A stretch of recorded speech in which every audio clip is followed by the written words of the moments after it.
आपने रिसेंटली ये वीडियो देखा होगा। ऐसे न जाने कितने वीडियो हैं जहां बिहार और बिहारी लोगों के लिए सम्मानजनक शब्द इस्तेमाल नहीं किए जाते। बिहार जो कभी प्राचीन भारत की सांस्कृतिक और बौद्धिक राजधानी था, आज भारत के सबसे पिछड़े राज्यों में से एक माना जाता है। चाणक्य, आर्यभट्ट, गुरु गोविंद सिंह और डॉक्टर राजेंद्र प्रसाद जैसे महान व्यक्तित्व बिहारी ही थे, लेकिन आज बिहारी शब्द एक गाली की तरह इस्तेमाल होता है। नालंदा, विक्रमशिला जैसे विश्वविद्यालयों के कारण बिहार कभी ज्ञान, कभी शक्ति, कभी समृद्धि का केंद्र था, लेकिन आज ये गरीबी, बेरोजगारी और पिछड़ेपन के लिए चर्चा में रहता है। जहां सम्राट अशोक का साम्राज्य फला फूला और जहां से गौतम बुद्ध ने पूरी दुनिया को शांति और करुणा का संदेश दिया, आज अपने निवासियों के खराब सिविक सेंस के लिए बदनाम हो रहा है। एक समय में सबसे टैलेंटेड विद्यार्थियों को देने वाला बिहार आज मजदूर बनाने की फैक्ट्री बन गया है। सवाल है क्यों? इतिहास ने ऐसे क्या जख्म दिए बिहार को जिससे आज भी इसका सीना दुखता है? ऐसा क्या हुआ बिहार में कि यह समृद्ध से शोषित राज्य बन गया? प्राचीन काल में दुनिया भर को आधुनिकता का पाठ पढ़ाने वाला आज इतना कैसे पिछड़ गया? देश में सबसे ज्यादा आईएएस आईपीएस देने वाले बिहार को क्यों आज मजदूरों की फैक्ट्री कहा जाता है? कौन है इसका जिम्मेदार? क्या बिहार पिछड़ा है या इसे पिछड़ा बनाया गया है? दोस्तों, यह वीडियो उन सभी के लिए है जो बिहार और बिहारियों को भला बुरा कहते हैं, ये जाने बिना कि बिहार क्या था और बिहार क्या बन सकता है। स्वागत है आपका द फोर्थ डायमेंशन में। मेरा नाम है अमृत।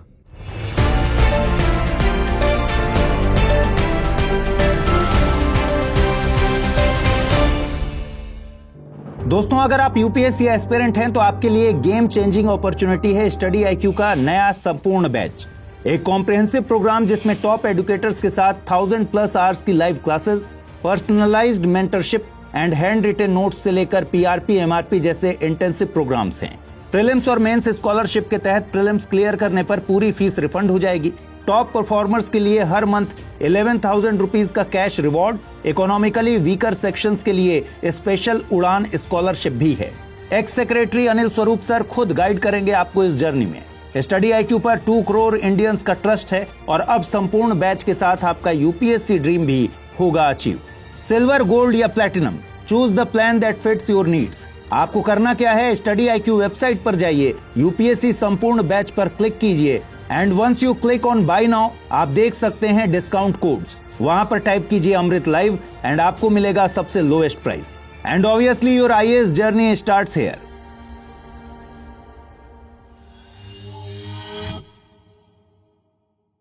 क्या आपको पता है कि बिहार में ही था दुनिया का पहला लोकतांत्रिक गणराज्य जहां लोगों द्वारा चुने गए प्रतिनिधि शासन करते थे? इसका नाम था वैशाली गणराज्य। यह लगभग 600 ईसा पूर्व एग्जिस्ट करता था।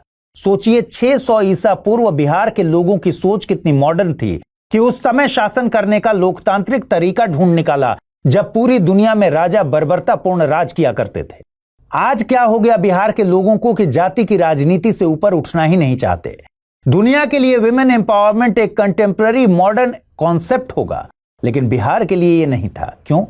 क्योंकि वैशाली में ही आम्रपाली जैसी विदुषी महिला भी हुई थी जिन्होंने समाज को नया दृष्टिकोण दिया। लेकिन आज बिहार में महिलाओं की स्थिति बद से बदतर है। बिहार में ही था उस समय का भारत का सबसे शक्तिशाली साम्राज्य और यह था मगध साम्राज्य। हम बात कर रहे हैं लगभग 600 से 300 ईसा पूर्व की, जब मगध का डंका पूरे आर्यावर्त में बजता था। यह वही मगध था जहां बिंबिसार, अजातशत्रु जैसे शासकों ने शासन किया। यह वही भूमि थी जहां से मौर्य और गुप्त साम्राज्य ने पहली बार भारत को एकजुट किया, एक धागे में बांधने की कोशिश की। मगध शक्ति और सत्ता का केंद्र था, लेकिन आज बिहार भारत का सबसे पिछड़ा राज्य बन चुका है। दोस्तों, ऐसा नहीं है कि मगध सिर्फ शक्ति और सत्ता का केंद्र था, यह शिक्षा और ज्ञान का केंद्र भी था। आज जिस कंप्यूटर पर पूरी दुनिया चलती है वो नहीं चलती अगर शून्य की खोज नहीं होती, और शून्य की खोज नहीं होती अगर आर्यभट्ट ना होते। ये महान गणितज्ञ भी इसी धरती से निकले जिन्होंने शून्य की खोज की और खगोल शास्त्र को नई ऊंचाइयों पर पहुंचाया। नालंदा विश्वविद्यालय के बारे में कौन नहीं जानता? 5वीं शताब्दी में यह विश्वविद्यालय बना। यह कितना मॉडर्न था पता है आपको? यह इतना मॉडर्न था कि दुनिया की पहली आवासीय विश्वविद्यालय प्रणाली यानी रेजिडेंशियल यूनिवर्सिटी सिस्टम यहीं डेवलप हुई। यानी सिर्फ भारत के नहीं बल्कि दूर देश से विद्यार्थी यहां आते थे, रहते थे और शिक्षा प्राप्त करके अपने देश वापस लौटते थे। उस समय नालंदा में 10,000 से अधिक विद्यार्थी और 2,000 से अधिक शिक्षक रहा करते थे। यहां तक कि नालंदा में चीन, जापान, तिब्बत, कोरिया और फारस से भी छात्र पढ़ने आते थे। चीन से आए यात्री ह्वेनसांग ने भी लिखा था कि नालंदा विश्वविद्यालय उस समय दुनिया का सबसे बड़ा शिक्षा केंद्र था। इसी धरती पर 8वीं शताब्दी में विक्रमशिला विश्वविद्यालय बनाया गया। यहां तंत्र विद्या, आयुर्वेद, खगोल शास्त्र का गहन अध्ययन होता था। लेकिन आज बिहार में अच्छे स्कूल, कॉलेज, यूनिवर्सिटी नहीं है। यहां के युवा दूसरे राज्यों में पढ़ने के लिए मजबूर हैं। बिहार ने बहुत से महान व्यक्तित्व भी भारत को दिए हैं। इसी धरती पर भारत का सबसे महान सम्राट अस्तित्व में आया। ये थे सम्राट अशोक। यह दुनिया के पहले राजा थे जिन्होंने युद्ध के बजाय अहिंसा को अपनाया और बौद्ध धर्म को पूरी दुनिया में फैलाया। यही वो जगह थी जहां चाणक्य पैदा हुए।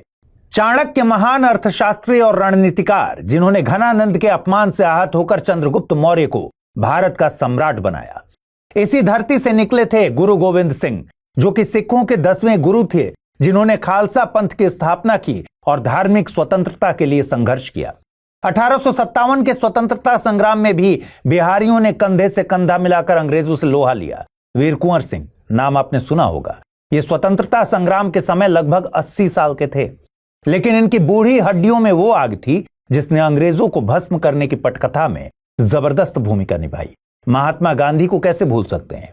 इसी धरती से गांधी जी ने अपना पहला आंदोलन शुरू किया और यह था 1917 का चंपारण सत्याग्रह। यहीं से आधुनिक युग में आजादी के एक नए युद्ध का शंखनाद हुआ। यही वो जगह थी जिसने देश को भारत का पहला राष्ट्रपति दिया, डॉक्टर राजेंद्र प्रसाद, जिन्होंने संविधान निर्माण में अहम भूमिका निभाई। इसी क्रांतिकारी भूमि से आजाद भारत की सबसे बड़ी क्रांति की शुरुआत हुई और यह थी संपूर्ण क्रांति। जेपी जयप्रकाश नारायण ने 1974 में बिहार से संपूर्ण क्रांति की शुरुआत की, जिसने भारत में पहली गैर कांग्रेसी सरकार बनाई।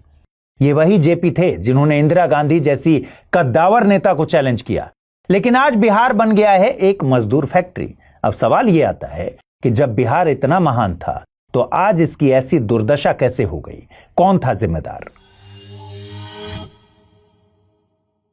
बिहार की आज की बदहाली को समझने के लिए बिहार के कल को समझना होगा। बिहार जो कभी भारत का शिक्षा, व्यापार और सांस्कृतिक केंद्र था, मध्यकाल से लेकर ब्रिटिश शासन तक लगातार लूटा गया। यही भूमि मौर्य, गुप्त और पाल साम्राज्य का गढ़ हुआ करती थी, लेकिन बाद के शासकों, विदेशी आक्रमणों और औपनिवेशिक नीतियों ने इसे कमजोर कर दिया। 12वीं शताब्दी तक बिहार एक प्रमुख बौद्ध और हिंदू शिक्षा केंद्र से शोषण का शिकार प्रदेश बन गया। मध्यकाल में यानी 1200 ईस्वी से 1750 ईस्वी तक में तुर्क, अफगान और मुगलों द्वारा यह शोषित हुआ। महमूद गजनवी ने बिहार के कई मंदिरों और शिक्षा केंद्रों को लूटा। फिर 1193 ईस्वी में मोहम्मद गोरी ने बख्तियार खिलजी को भेजकर नालंदा और विक्रमशिला विश्वविद्यालयों को नष्ट करवा दिया, जिससे हजारों दुर्लभ पांडुलिपियां नष्ट हो गईं। फिर दिल्ली सल्तनत के दौर में यानी 1206 के बाद बिहार एक टैक्स पेइंग स्टेट बन गया, जिससे यहां का धन दिल्ली भेजा जाने लगा। किसानों और व्यापारियों पर भारी कर लगाया गया, जिससे कृषि और व्यापार प्रभावित हुए। हालांकि अकबर ने बिहार को मुगल साम्राज्य में शामिल किया, जिससे थोड़ी स्थिरता आई, लेकिन औरंगजेब के समय भेदभावपूर्ण टैक्स और युद्धों ने बिहार की अर्थव्यवस्था को कमजोर कर दिया।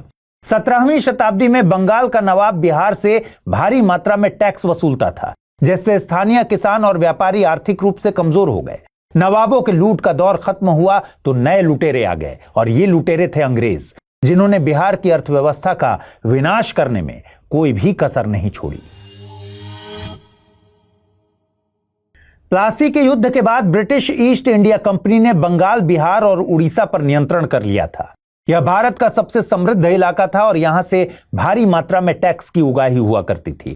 इसके बाद वॉरेन हेस्टिंग्स ने बिहार में स्थायी बंदोबस्त लागू किया, और यही बना असली शोषण की जड़, जिसने बिहार को हर तरीके से उधेड़ कर रख दिया।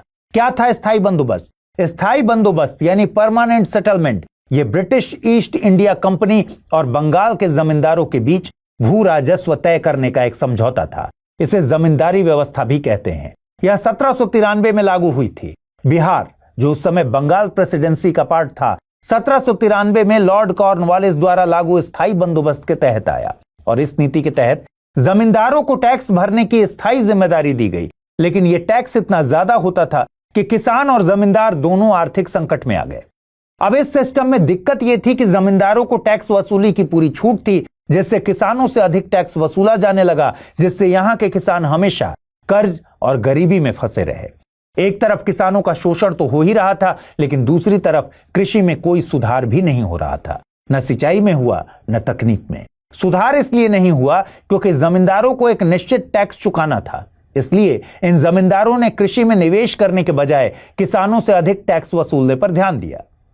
यह नीति इतनी खराब थी कि इसने लाखों जिंदगियां बर्बाद कर दी और आने वाली उनकी पीढ़ियां भी बर्बाद कर दी। बंगाल, बिहार और उड़ीसा का कृषि क्षेत्र बुरी तरह प्रभावित हुआ, जिससे यहां गरीबी और भुखमरी बढ़ी, आत्महत्याएं बढ़ी। इसीलिए विद्रोह भी हुआ और विद्रोह में भी बिहारियों का योगदान किसी से भी कम नहीं था। फिर 1857 का विद्रोह और दमन का सिलसिला शुरू हुआ। बाबू वीर कुंवर सिंह ने शाहाबाद में 1857 के विद्रोह में अंग्रेजों के खिलाफ संघर्ष किया, लेकिन विद्रोह के बाद ब्रिटिशों ने बिहार में कठोर दमन किया। हजारों किसानों और स्वतंत्रता सेनानियों को मार दिया गया, जिससे स्थानीय अर्थव्यवस्था और कमजोर हो गई। इसके बाद रही सही कसर नील की खेती ने पूरी कर दी। लगभग इसी समय ब्रिटिशों ने किसानों को जबरदस्ती नील की खेती करने पर मजबूर किया, जिससे खाद्य उत्पादन कम हो गया और अकाल का खतरा मंडराने लगा। और यह महाखतरा भी जल्द ही आया। बिहार में 1873-74 और 1896-97 में भारी अकाल पड़ा। लोग मर रहे थे, लेकिन ब्रिटिश सरकार ने कुछ भी नहीं किया। यहां रेलवे का असंतुलित विकास भी देखा गया। ब्रिटिशर्स ने बिहार से सिर्फ कच्चा माल निकालने के लिए रेलवे का उपयोग किया और इस कदम से स्थानीय व्यापार को बढ़ावा नहीं मिला। ब्रिटिश शासन के दौरान बिहार सिर्फ एक आर्थिक आपूर्ति केंद्र बन गया, लेकिन कोई औद्योगिकरण नहीं हुआ। ब्रिटिश शासन की रक्त चूसक आर्थिक नीतियों की वजह से स्थानीय उद्योग बर्बाद हो गए। जैसे ब्रिटिश कपड़ा मिलों के सस्ते कपड़ों की आवक के कारण भागलपुर सिल्क और पटना के हथकरघा उद्योग नष्ट हो गए और यहीं से शुरू हुआ भुखमरी और पलायन का युग। और इस युग ने 19वीं शताब्दी के अंत तक लाखों बिहारी मजदूरों को मॉरिशस, ट्रिनिडैड, फिजी और दक्षिण अफ्रीका में गिरमिटिया मजदूर बना दिया। बिहार में 1950 से 70 के दशक में कई बड़े उद्योग जैसे कि Shriram fertiliser, Barauni refinery, Bhagalpur silk स्थापित हुए थे। लेकिन राजनीतिक अस्थिरता के कारण बिहार में लगातार सरकारें बदलती रहीं और कानून व्यवस्था की समस्या खड़ी हो गई। 1970 के बाद राजनीति जातिगत आधार पर होने लगी, जिससे कुछ लोगों को फायदा तो हुआ, लेकिन इसकी कीमत पूरे बिहार को चुकानी पड़ी। इसके बाद का दौर बिहार में जंगल राज के रूप में जाना जाता है। इस दौरान अपराध दर बहुत ज्यादा थी। 1990 के दशक में बिहार में गुंडा राज आया और बाहुबली और माफियाओं का प्रभाव बढ़ गया। आए दिन हत्याएं, किडनैपिंग, रेप की खबरें छपती रहीं, लेकिन प्रशासन धृतराष्ट्र की तरह आंखें बंद करके बैठा हुआ था। ये वो दौर था जब राजनीति और अपराध का नेक्सस बन गया था और आम जनता इनका शिकार। जातिगत राजनीति के कारण पूरा बिहार पंगु बन गया। इससे जन्म हुआ राजनीतिक अस्थिरता का और इससे पैदा हुआ प्रशासनिक भ्रष्टाचार। बिहार भ्रष्टाचार का पर्याय बन चुका था। सत्ता के लालच, गद्दी के मोह के चलते सरकारों ने बिजली पर ध्यान दिया, न सड़क पर, न ही बिहारियों पर। बुनियादी ढांचे की जबरदस्त कमी पैदा हो गई और निवेशकों ने बिहार को छोड़कर गुजरात, महाराष्ट्र और कर्नाटक का रुख किया। 90 के दशक में उदारीकरण का फायदा भी बिहार को नहीं मिल सका। इन सब कारणों से 1990 के बाद अधिकांश उद्योग बंद हो गए या दूसरे राज्यों में चले गए। 2005 के बाद कुछ प्रशासनिक सुधार देखे गए, लेकिन औद्योगिक विकास नहीं हो सका। अब हालात ये हैं कि बिहार में देश के कुल औद्योगिक उत्पादन का सिर्फ 1% योगदान है, जबकि उसकी जनसंख्या 10% से अधिक है। आजादी के बाद कुछ दशक तक बिहार में सरकारी स्कूल और कॉलेज ठीक से काम कर रहे थे, लेकिन जातिगत राजनीति के हावी होने के बाद यह स्थिति बिगड़ गई। 1980 के बाद शिक्षक भर्ती में भ्रष्टाचार बढ़ा, स्कूलों की गुणवत्ता गिरी। अब स्थिति यह है कि बिहार में सरकारी स्कूलों में काफी हद तक क्वालिटी शिक्षकों की भारी कमी है। आपने अक्सर सोशल मीडिया में बिहार के टीचरों की बदहाली का मखौल उड़ाते हुए वीडियो देखे होंगे। हंसी तो आती होगी, लेकिन दोस्तों ये डरावना सिचुएशन है। अगर ऐसे टीचर्स पढ़ाएंगे तो क्या होगा स्टूडेंट्स का भविष्य। 2023 में बिहार की साक्षरता दर 61.8% थी, जो राष्ट्रीय औसत के लगभग 77% से काफी कम है। बिहार में तकनीकी शिक्षा की कमी है। बिहार में पर्याप्त इंजीनियरिंग और मेडिकल कॉलेज नहीं है, इसीलिए बिहार का युवा बाहर के राज्य में पढ़ने के लिए मजबूर है। इसके अलावा स्किल डेवलपमेंट प्रोग्राम की कमी है। अधिकांश युवाओं के पास नौकरी पाने लायक स्किल सेट ही नहीं है। इसलिए बिहार में बेरोजगारी दर 10% से अधिक है और ये देश के औसत से ज्यादा है। बिहार में ह्यूमन डेवलपमेंट भी बहुत पुअर है। आप विकास को नापने वाला कोई भी इंडेक्स उठा लीजिए, बिहार की रैंक आपको नीचे ही मिलेगी। सामाजिक प्रगति सूचकांक हो, नीति आयोग का एसडीजी इंडिया इंडेक्स हो, नीति आयोग का ही भारत इनोवेशन इंडेक्स हो, हेल्थ इंडेक्स हो, बिहार सब में पीछे है। बिहार की आबादी का बड़ा हिस्सा यानी लगभग 1/3 हिस्सा गरीबी रेखा के नीचे रहता है और 52.5% हिस्सा बहुआयामी गरीबी से प्रभावित है। सिर्फ 12.3% परिवारों में किसी सदस्य का स्वास्थ्य बीमा है। सोचिए, 5 साल से कम उम्र के 42% बच्चों का ठीक से विकास नहीं हुआ है, जो देश में सबसे अधिक है। 15 साल और उससे अधिक उम्र के लोगों में साक्षरता भी सबसे कम है। रिसेंट आर्थिक सर्वेक्षण के मुताबिक राज्य की प्रति व्यक्ति आय सिर्फ 66,828 रुपए सालाना है, जबकि उत्तर प्रदेश की 93,514 रुपए, छत्तीसगढ़ की 1,47,361 रुपए, झारखंड की 1,05,274 रुपए, ओडिशा की 1,63,101 रुपए और मध्य प्रदेश 1,42,565 रुपए। सोचिए बिहार की स्थिति।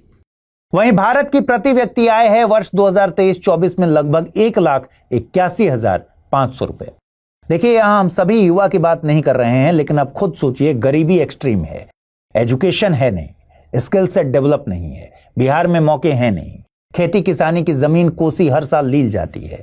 इन सब के बावजूद सरवाइव करना है तो बिहार की इन सभी समस्याओं से परेशान युवा क्या करेगा? उसके पास मजदूरी जैसे काम करने लायक ही ऑप्शन बचता है और इस मजदूरी के लिए भी बिहार के लाखों युवाओं को बाहर जाना पड़ता है। बिहार के लगभग 50 लाख लोग प्रति वर्ष उत्तर प्रदेश, दिल्ली, मुंबई, पंजाब, महाराष्ट्र में रोजगार के लिए पलायन करते हैं। अब यही विशाल मजबूर मजदूर वर्ग न चाहते हुए भी बिहार के सांस्कृतिक एम्बेसडर बन जाते हैं। देखिए, मैं आपको एक बात बताता हूं, मोरालिटी या सिविक सेंस या सभ्य दिखने या होने का गुण यूनिवर्सल नहीं होता। असल में ये एक प्रिविलेज है। अगर किसी इंसान का कंफर्ट, खाना, सिक्योरिटी, स्टेबिलिटी छीन ली जाएगी तो चेहरे से नकाब उतर जाते हैं और मोरालिटी या सभ्य बिहेवियर धरे के धरे रह जाते हैं। ऐसे इंसान के लिए सिर्फ मायने रखता है सर्वाइवल। अक्सर दूसरे राज्य के लोग बिहारी मजदूर वर्ग को देखकर बिहार को जज करते हैं, इनके सिविक सेंस पर हंसते हैं, लेकिन वो ये भूल जाते हैं कि बहुत ही सिस्टमैटिक तरीके से इनको ऐसा मजबूर बनाया गया है। इतिहास में बिहार भारत की ताकत था, लेकिन आज सबसे कमजोर राज्यों में से एक है। बिहार पिछड़ा नहीं है, उसे पिछड़ा बना दिया गया है। अब समय आ गया है इसे बदलने का, लेकिन क्या करना चाहिए, ये एक बड़ा सवाल है। देखिए, सरकार को सबसे पहले उस एरिया को टारगेट करना चाहिए जिससे सबसे ज्यादा लोग जुड़े हुए हैं, और ये है एग्रीकल्चर। 2011 की जनगणना के अनुसार बिहार की लगभग 89% आबादी ग्रामीण इलाकों में रहती है और बिहार की 76% आबादी सीधे खेती पर निर्भर है। और एग्रीकल्चर अब भी बिहार में लोगों की आय का मुख्य स्रोत है और इसीलिए एग्रीकल्चर का इंस्टीट्यूशनल रिफॉर्म बहुत जरूरी है। एग्रीकल्चर इंस्टीट्यूशनल रिफॉर्म्स कई छोटे छोटे रिफॉर्म्स का सुपरसेट है। इसका सीधा सा मकसद है खेती टिकाऊ बने और प्रोडक्टिविटी बढ़े और फाइनली हमारे किसान भाइयों की आर्थिक स्थिति मजबूत बने। अब ये कैसे अचीव किया जा सकता है? सबसे पहले लैंड रिफॉर्म करना होगा। लैंड रिफॉर्म्स यानी जमींदारी प्रथा को खत्म करना, भूमिहीन किसानों को जमीन देना और लैंड होल्डिंग की सीमा तय करना। आज भी बिहार में प्रति व्यक्ति जमीन की उपलब्धता बहुत कम है। सोचिए, बिहार 1950 में जमींदारी प्रथा का उन्मूलन करने वाला पहला राज्य था, लेकिन इसके बाद जो सुधार होने थे वे हुए ही नहीं। बहरहाल, इसके बाद सिंचाई पर ध्यान देना होगा। कोसी और गंडक के बाद कोई बड़ा प्रोजेक्ट नहीं आया। याद कीजिए, सोन कनाल सिस्टम ने कैसे भोजपुर जिले का पूरा हुलिया बदल दिया। एग्रीकल्चर लैंड अवेलेबिलिटी के लिए कोसी नदी भी एक बड़ा चैलेंज है, जो हर साल हजारों एकड़ एग्रीकल्चरल लैंड को तबाह कर देती है। सरकार को इस पर भी ध्यान देना होगा। इसके अलावा एग्रीकल्चर टेक्नोलॉजी में सुधार करना होगा, जैसे ड्रिप और स्प्रिंकलर सिंचाई को बढ़ावा देना होगा। अच्छी क्वालिटी के बीज और जैविक खेती को प्रोत्साहित करना होगा। साथ ही कृषि मशीनरी और डिजिटल तकनीकों का उपयोग करना होगा। इससे प्रोडक्टिविटी बढ़ेगी। इस बात को समझिए कि एग्रीकल्चरल प्रोडक्टिविटी किसी भी सोसाइटी में चाहे जिस भी वजह से कम रहेगी, वहां गरीबी तो रहेगी। अब सवाल यह है कि एग्रीकल्चरल प्रोडक्टिविटी बढ़ाने के लिए फंड्स कहां से आएंगे? यहीं पर बैंक्स की भूमिका सामने आती है। किसानों को सस्ती ब्याज दरों पर ऋण उपलब्ध कराना होगा और लोकल साहूकारों से बचना होगा और बैंक में भ्रष्टाचार से भी बचना होगा। यही कहलाते हैं एग्रीकल्चरल क्रेडिट रिफॉर्म्स। अब किसान जब फसल पैदा कर लेगा तो उसको बिचौलियों से बचाना और सही दाम पर बिकवाना एक बड़ा चैलेंज है। इसके अलावा फसल की बीमा, फसल भंडारण और कोल्ड स्टोरेज जैसी फैसिलिटीज भी देनी होगी और इन सब योजनाओं का सही इंप्लीमेंटेशन करवाने के लिए एक स्ट्रिक्ट करप्शन फ्री गवर्नेंस का होना जरूरी है। देखिए, हरित क्रांति का फायदा भी पंजाब हरियाणा को ही मिला था, बिहार को नहीं। इसलिए अगर आने वाले 10-20 सालों में ये सुधार जमीनी स्तर पर दिखने लग जाएं, तो इसका फायदा सीधे बिहार की 75% से ज्यादा जनता को होगा और हमें एक बदलता बिहार देखने को मिलेगा। लेकिन सिर्फ एग्रीकल्चर का इंस्टीट्यूशनल रिफॉर्म बिहार की सूरत नहीं बदल सकता, हमें इंडस्ट्रियल रिफॉर्म भी करने होंगे। अगर आप वेस्टर्न कंट्रीज को देखेंगे तो पाएंगे कि जो एग्रीकल्चर बेस्ड इकोनॉमी है वे इंडस्ट्री बेस्ड इकोनॉमी से हमेशा पीछे रहती हैं। क्यों? क्योंकि पूरी दुनिया में इंडस्ट्रियल प्रोडक्टिविटी की जो ग्रोथ और जो विस्तार हुआ वह एग्रीकल्चरल प्रोडक्टिविटी का नहीं हो सका। इसलिए बिहार के लिए बहुत जरूरी है कि यहां बड़े पैमाने पर इंडस्ट्रियल रिफॉर्म लाया जाए। अभी बिहार में न के बराबर इंडस्ट्रीज हैं। सवाल यह है कि बिहार में इंडस्ट्रीज क्यों नहीं लग पा रही? सबसे पहला रीजन है कि यहां इंफ्रास्ट्रक्चर की डेफिशिएंसी है। बिहार में बिजली की कमी एक बड़ी समस्या है। आप यकीन नहीं करेंगे, लेकिन बिहार की एवरेज इलेक्ट्रिसिटी अवेलेबिलिटी भारत के अन्य औद्योगिक राज्यों से बहुत कम है। इसके अलावा यहां इनएफिशिएंट रोड और रेल नेटवर्क है। देखिए, इंडस्ट्रीज को ग्रो होने के लिए हाईवेज और रेलवे हब्स का पर्याप्त डेवलप होना बहुत जरूरी है। इसके अलावा बिहार में स्किल्ड वर्कफोर्स की कमी है। बिहार में इंडस्ट्रियल ट्रेनिंग और टेक्निकल एजुकेशन का लेवल दूसरे राज्यों की तुलना में कमजोर है और जो थोड़े बहुत स्किल्ड हैं वो बेटर अपॉर्चुनिटी तलाशने के लिए बड़ी संख्या में दिल्ली, पंजाब, महाराष्ट्र, गुजरात पलायन कर जाते हैं। और भी समस्याएं हैं, जैसे बिहार में उद्योगों के लिए भूमि अधिग्रहण करना एक बड़ी चुनौती है। कानूनी बाधाओं और स्थानीय विरोधों के कारण भूमि अधिग्रहण प्रक्रिया हमेशा धीमी रहती है। राजनीतिक अस्थिरता, पॉलिसी में अस्थिरता, भ्रष्टाचार, लाल फीताशाही, ये बेसिक प्रॉब्लम्स हैं जो एग्जिस्ट करती हैं। इन्वेस्टर्स के लिए बिहार एक अनपॉपुलर डेस्टिनेशन इसलिए बन जाता है क्योंकि बिहार पर गुंडा राज, जंगल राज का ठप्पा लगा हुआ है। नो डाउट पहले से सिचुएशन कुछ हद तक ठीक हुई है, लेकिन फिर भी इन्वेस्टर्स को तो चिंता बनी रहती है। इन सभी वजहों से यहां इन्वेस्टमेंट की कमी है। हालांकि समय समय पर बिहार में इन्वेस्टर्स को खींचने के लिए प्रयास जरूर किए गए हैं, जैसे Bihar industrial investment promotion policy BIPP लागू की गई। स्टार्टअप्स और MSMEs को बढ़ावा दिया जा रहा है, लेकिन अभी भी बड़े इन्वेस्टर्स यहां जोखिम उठाना नहीं चाहते। दोस्तों, अगर आप UPSC एस्पिरेंट हैं तो आपके लिए गेम चेंजिंग अपॉर्चुनिटी है स्टडी IQ का नया संपूर्ण बैच। एक कॉम्प्रिहेंसिव प्रोग्राम जिसमें टॉप एडुकेटर्स के साथ 1000+ आवर्स की live classes, personalised mentorship and hand written notes से लेकर PRP, MRP जैसे इंटेंसिव प्रोग्राम्स हैं। प्रीलिम्स और मेंस स्कॉलरशिप के तहत प्रीलिम्स क्लियर करने पर पूरी फीस रिफंड हो जाएगी। टॉप परफॉर्मर्स के लिए हर मंथ 11,000 रुपीज का cash reward, economically weaker sections के लिए स्पेशल उड़ान स्कॉलरशिप भी है। X secretary Anil Swarup sir खुद गाइड करेंगे आपको इस जर्नी में। स्टडी IQ पर 2 करोड़ इंडियंस का ट्रस्ट है और अब संपूर्ण बैच के साथ आपका UPSC ड्रीम भी होगा अचीव। सिल्वर, गोल्ड या platinum, choose the plan that fits your needs. आपको करना क्या है? स्टडी IQ वेबसाइट पर जाइए, UPSC संपूर्ण बैच पर क्लिक कीजिए and once you click on buy now आप देख सकते हैं डिस्काउंट कोड्स। वहां पर टाइप कीजिए अमृत लाइव एंड आपको मिलेगा सबसे lowest price. And obviously your IAS journey starts here.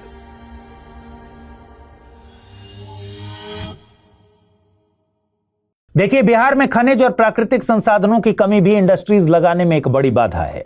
Bihar का विभाजन होने के बाद से कोयला, लौह अयस्क और अन्य खनिज क्षेत्र झारखंड चले गए, जिससे बिहार की इकोनॉमी को नो डाउट नुकसान हुआ। अब जबरन खनिज तो पैदा किया नहीं जा सकता, इसलिए बेहतर है कि नॉन मिनरल बेस्ड इंडस्ट्रीज की तरफ फोकस करें। जैसे बिहार में पटना और गया को IT और स्टार्टअप हब के रूप में डेवलप किया जा सकता है। बिहार कृषि उत्पादन में आगे है, इसलिए फूड प्रोसेसिंग को यहां बढ़ावा दे सकते हैं। इसका एक अच्छा एग्जाम्पल है मखाना। देश के 90% मखाना का उत्पादन कहां होता है? बिहार में। और हाल ही में केंद्रीय बजट में मखाना बोर्ड के गठन को मंजूरी भी दी गई। इसमें छोटे छोटे किसान अब आधुनिक मशीनों का प्रयोग कर सकेंगे, साथ ही किसानों को मखाने का उचित दाम भी मिलेगा। सरकार के इस प्रयास से न सिर्फ किसान बल्कि मखाना प्रोसेसिंग कंपनीज को भी और बिहार को भी फायदा मिलेगा। ये फ्यूचर में एक $multi-billion इंडस्ट्री बन सकती है। इसके अलावा बिहार को टूरिज्म सेक्टर में काम करना होगा। ऐसे ही पिछले दशक में कुछ अनोखा इनोवेशन भारत के एक राज्य ने किया था। ये ऐड याद है आपको? MP अजब है, सबसे गजब है। मध्य प्रदेश ने पिछले कुछ सालों में अग्रेसिव मार्केटिंग स्ट्रेटजी से टूरिज्म सेक्टर में बहुत कमाल की ग्रोथ हासिल की है। ऐसा ही गुजरात ने किया। बिहार में भी बोध गया है, नालंदा है, वैशाली है, राजगीर, अमेजिंग हिस्टोरिकल प्लेसेस हैं। बिहार में एक बड़ी टूरिज्म बेस्ड इंडस्ट्री डेवलप करने का बड़ा पोटेंशियल है। इसके अलावा बिहार को एक मैन्युफैक्चरिंग और टेक्सटाइल हब में बदला जा सकता है। भागलपुर सिल्क इंडस्ट्री को ग्लोबल बनाया जा सकता है। इसके अलावा बिहार की जियोग्राफिकल लोकेशन इसे एक बड़ा लॉजिस्टिक्स और वेयर हाउसिंग हब बनाने में मदद कर सकती है। इन सब के अलावा पलायन रोकना है तो शिक्षा और स्किल डेवलपमेंट के एरिया में बहुत काम करना होगा और राज्य में ही अधिक रोजगार के अवसर देने होंगे। IIT, IIM, एम्स जैसे संस्थानों की संख्या बढ़ानी होगी। युवाओं को डिजिटल और तकनीकी प्रशिक्षण देना होगा। भ्रष्टाचार को कम करना होगा। सरकारी नौकरियों और योजनाओं में पारदर्शिता लानी होगी। ऑनलाइन गवर्नेंस सिस्टम को अपनाना होगा। देखिए, बिहार में अपार संभावनाएं हैं, लेकिन सही नीतियों, निवेश और इंफ्रास्ट्रक्चर के विकास के बिना यह संभव नहीं हो सकता और यह सारा विकास निर्भर करता है एक अच्छी सरकार पर। यहां वोटर्स का रोल बहुत अहम है। अगर अब भी बिहार की जनता जाति के आधार पर वोटिंग करना नहीं छोड़ती तो स्थिति बदलने वाली नहीं। दोस्तों, आपके हिसाब से बिहार की सबसे बड़ी समस्या क्या है और उसका सॉल्यूशन क्या है? कमेंट करके बताइए। नमस्कार।